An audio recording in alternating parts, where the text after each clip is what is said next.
Аллах Таалага ырайымдуу боорукер затка мактоолорду айтып, ал заттын аты менен сөз баштап, Аллах Тааланын акыркы пайгамбарына салават саламдарды жолдоп, урматтуу бир тууган, дин жана коом маселесине келсек, бул чындап эле маанилүү маселелерден.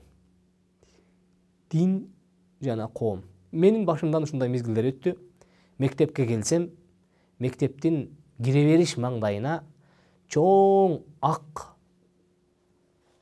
кебезге, кездемеге кып-кызыл түс менен дин бул адамдардын башын айландыруучу апийим деп жазуусу бар мектептерде окудум.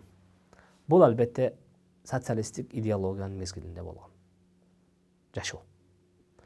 Мектепке басып кадам коюп келген ар бир окуучу алгач мектепке келгендеги эң биринчи кашкайып көзүнө көрүнгөн сөз ушул болчу.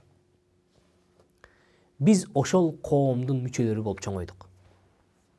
Ошол коомду биз тургузабыз дедик. Бүт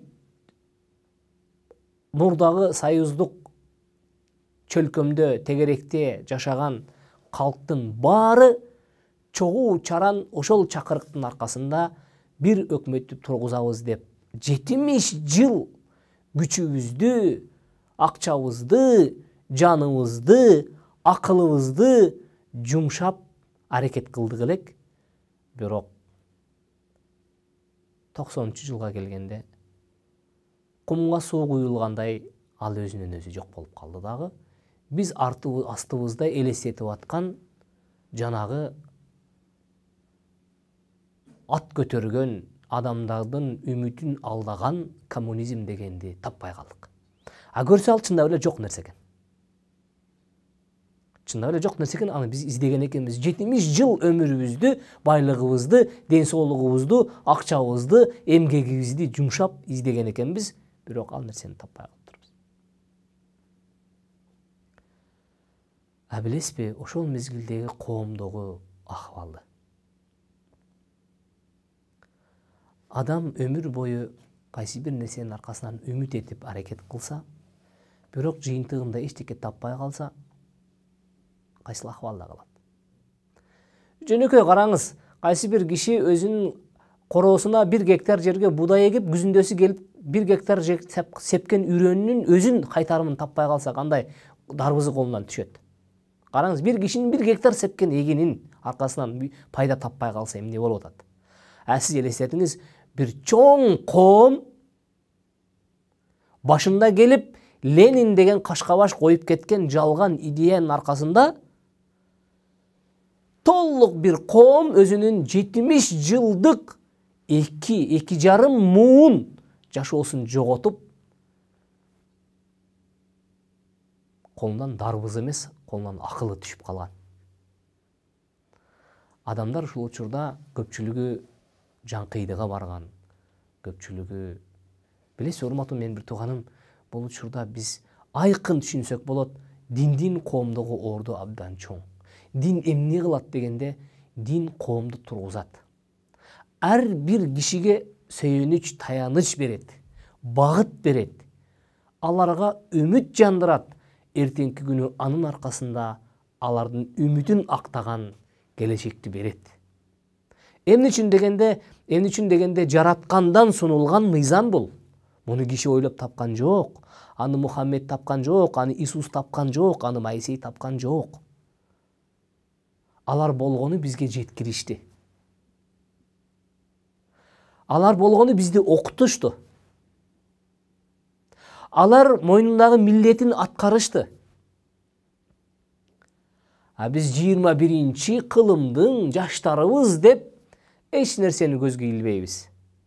Биз 21-чи кылымдын адамыбыз деп биз илимибиз, билимибиз ашып кеткендей сөз козгойбуз. А бирок биздин чыныгы коомдо жарактуу киши болуп калыш үчүн кайсыл мыйзам жарактуу экендигин биз биле элекпиз. Андыктан мен айтам, биз чындап жарактуу коом болуп, эртеңки күнү акыбетибизди тапкыбыз келсе, анда чыныгы мыйзамга келишибиз керек. Ал мыйзам дин. Дин коом менен гана түздөн түз байланышта. Коом динге түздөн түз байланышта. Эч кандай бир коом чыныгы түз жандуу, пайдалуу коомго айлана албайт, эгерде ал динге негиз албаса.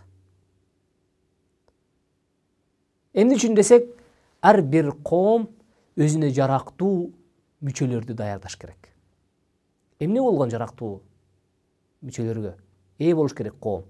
Бир эле учурда ошол коомдун мүчөсү билимдүү да болуш керек, таза да болуш керек, акылдуу да болуш керек, ал адилеттүү да болуш керек.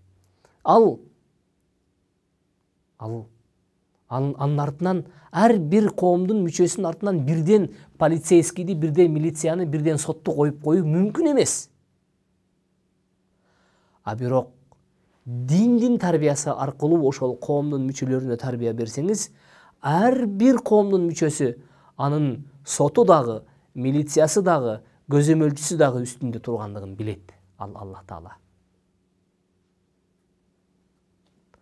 Ошондо биздин көчөлөрдө караңгы көчөдөн башсаңыз дагы башыңызга арматура жебейсиз.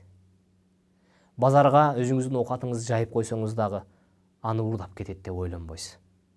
Сиздин кызыңызды, келинчегиңизди көчөгө жиберсеңиз дагы ким келип аймап кетет экен деп коркпойсуз. Бул диндин коомго болгон пайдасы болот. Кайсы бир мамлекет болбосун, эгерде динди колдоп, дин менен элин тарбияга алууга өтсө, анда ал мамлекет адашпайт.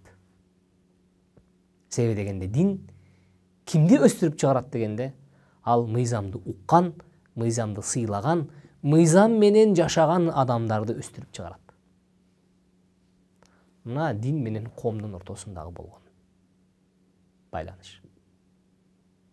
Сиз менен биз балким кийинки көрүшүүлөрдө бул тегеректе дагы кененирээк сөз кылабызга деген үмүт бар. Ассаламу алейкум ва рахматуллахи ва баракатух.